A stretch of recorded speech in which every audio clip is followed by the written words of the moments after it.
Salam IPS. Hai sahabat-sahabat pembelajar.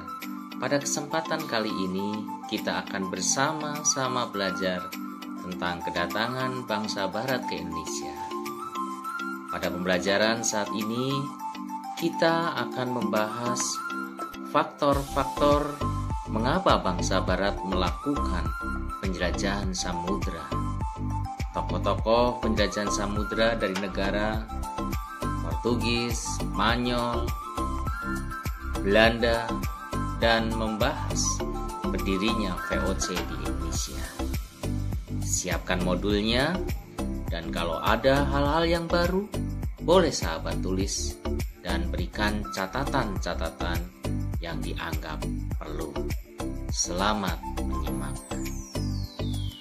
Faktor-faktor yang mempengaruhi penjelajahan samudra dan kedatangan bangsa-bangsa barat di Indonesia. 1.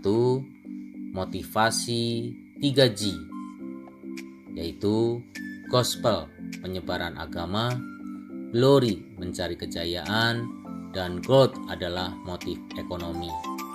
2.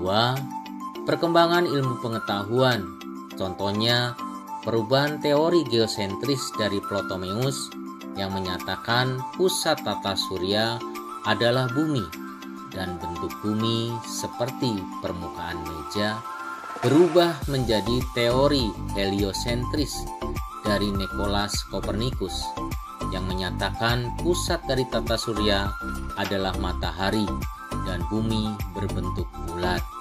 Inilah yang mendorong mereka untuk membuktikannya. Yang ketiga adalah jatuhnya kota dagang Konstantinopel ke tangan bangsa Turki Utsmani pada tahun 1453 yang menyebabkan putusnya perdagangan dunia timur dengan barat. Yang keempat adalah semangat rekonista, yaitu semangat untuk merebut kembali wilayah-wilayah yang dikuasai Islam akibat perang salib. Yang kelima, revolusi industri, menyebabkan perkembangan industri yang pesat di Eropa yang menyebabkan mereka membutuhkan bahan mentah dan daerah pemasaran hasil industri.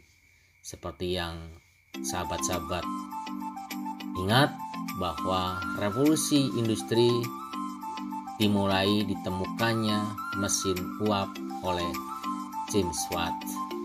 Yang keenam adalah kebutuhan akan rempah-rempah, dan ternyata Indonesia adalah sumbernya, sehingga Indonesia menjadi wilayah yang didatangi bangsa-bangsa Eropa. Sekarang kita akan membahas tentang tokoh-tokoh penjelajah samudra dari 3 negara. Untuk mempermudah sahabat-sahabat memahami, perhatikan peta di dalam slide ini, atau sahabat-sahabat boleh buka dalam buku atlas dan lihatlah peta dunia. Kita akan mempelajari penjelajahan samudra dari bangsa Portugis. Yang pertama adalah Bartolomeu Dias dengan rutenya Portugis, Samudra Atlantik, Tanjung Harapan, atau sering disebut dengan Tanjung Badai. Kenapa disebut Tanjung Badai?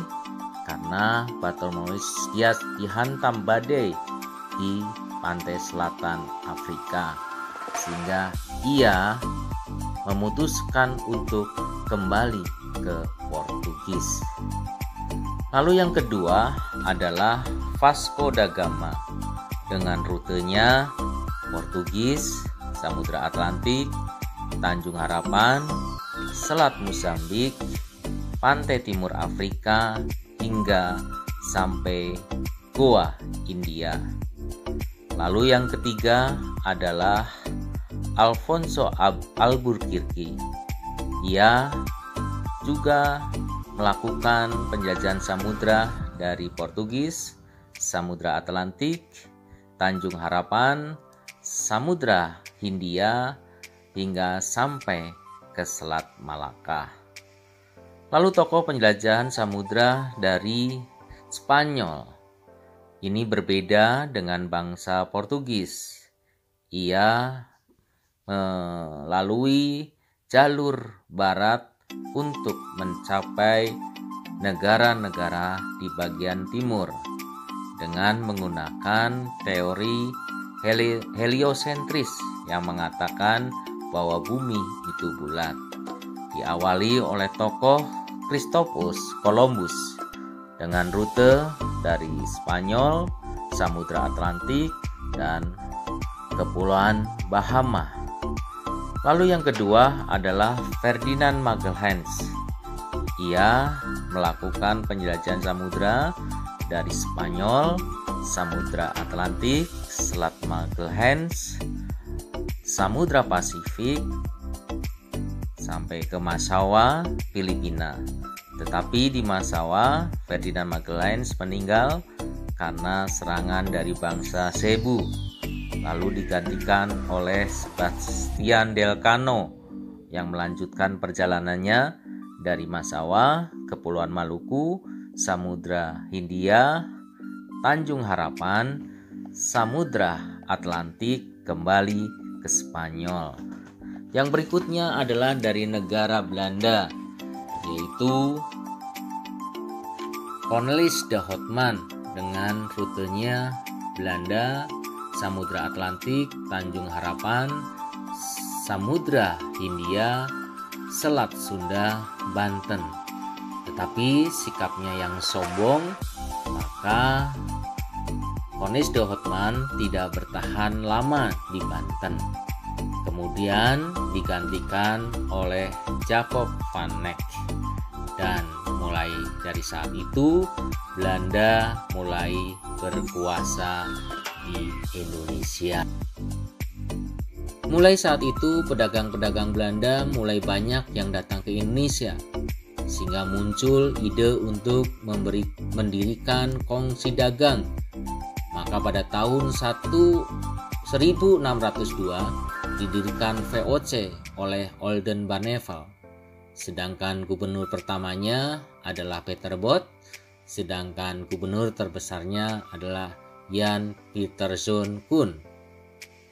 VOC mempunyai hak istimewa atau hak oktori, yaitu hak mencetak uang, hak memiliki angkatan perang, hak melakukan perjanjian dengan raja-raja daerah, hak memonopoli perdagangan rempah-rempah. Sehingga VOC sangat berkuasa di Indonesia. Lalu bagaimana cara VOC mempertahankan monopoli perdagangan di Indonesia? Ada dua cara, yaitu yang pertama ekstripasi, yaitu menebang pohon-pohon rempah-rempah untuk mengendalikan harga rempah-rempah di pasaran apabila dianggap sudah terlalu banyak stok di pasar. Yang kedua adalah pelayaran hongi yang menggunakan kapal kora-kora untuk melakukan patroli pengawasan terhadap petani atau pedagang pribumi yang akan menjual rempah-rempah. Mereka hanya boleh menjual ke VOC.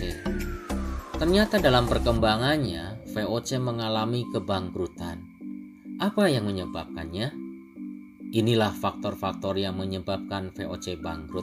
Yang pertama, korupsi yang merajalela yang dilakukan oleh pegawai-pegawai Belanda. Yang kedua, kekurangan pegawai yang cakap. Yang ketiga, mengeluarkan biaya yang banyak untuk menghadapi perlawanan dari berbagai penguasa daerah. Yang keempat, kalah bersaing dengan kongsi dagang negara lain. Contohnya EIC dari Inggris. Pada akhirnya VOC pada tanggal 31 Desember 1799 dibubarkan dan Indonesia menjadi jajahan pemerintahan Hindia Belanda. Demikianlah pembelajaran kali ini. Semoga bisa dipahami, dimengerti, dan tentunya menambah wawasan IPS sahabat-sahabat pembelajar. Untuk membantu pemahaman sahabat-sahabat, buatlah mind map dan jawablah pertanyaan-pertanyaan berikut. 1. Mengapa bangsa Barat melakukan penjelajahan samudra? Yang kedua, buatlah rute penjelajahan samudra dari Ferdinand Magellan yang bisa membuktikan bumi itu bulat. Yang tiga, mengapa Belanda mendirikan VOC di Indonesia? Yang keempat, bagaimana cara mempertahankan monopoli perdagangan di Indonesia? Yang kelima, mengapa VOC mengalami kebangkrutan? Cogito ergo sum. Sahabat pasti berpikir karena sahabat ada. Salam IPS. Tuhan Yesus memberkati.